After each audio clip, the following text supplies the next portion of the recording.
Today I want to share with you how I use direct sunlight and glass to create beautiful textures across the face.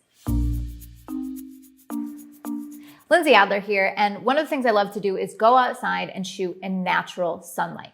A lot of times I'm in the studio, but man, I love the quality of direct sun on the face. And a lot of people are scared of this. And the reason that they're so afraid is because hard light can be rough on the texture of the skin. It can show blemishes, but it can also allow you to be really creative and create images like I want to show you today. So let's actually take a look behind the scenes and I'll show you the little tips and tricks of how I make more interesting location lighting.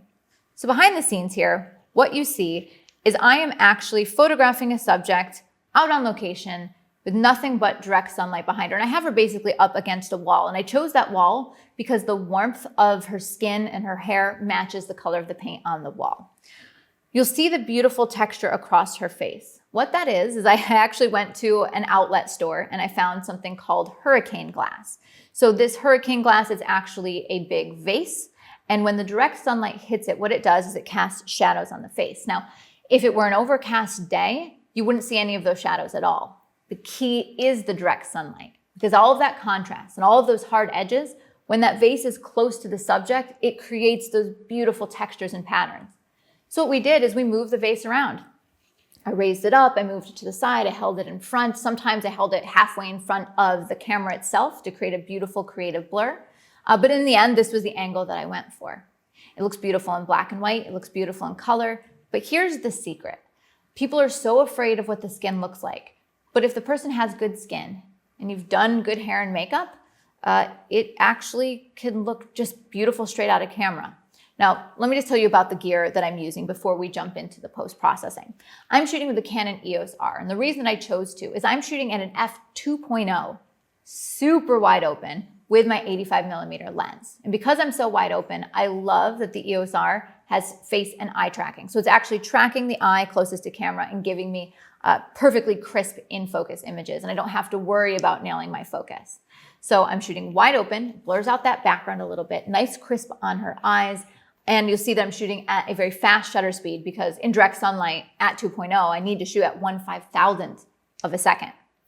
So now let's see what I captured in camera versus post-processing. So this is what it looked like in camera.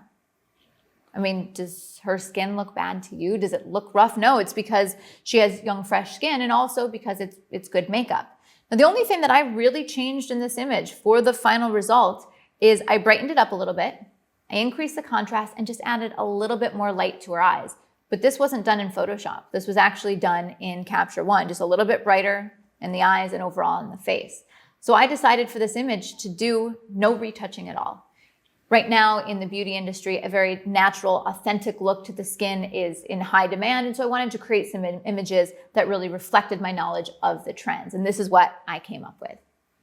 So you can see that all you really need is direct sunlight and something to put in between the light and the subject, something that would cast a pattern. So hopefully you can start thinking of all of those possibilities. And so next time I see you outside, maybe you'll be having a water bottle or a piece of glass or who knows, in between the light and your subject to get a little bit more creative. If you'd like to see the gear used in this video, you can check out the links in the description below or visit adorama.com.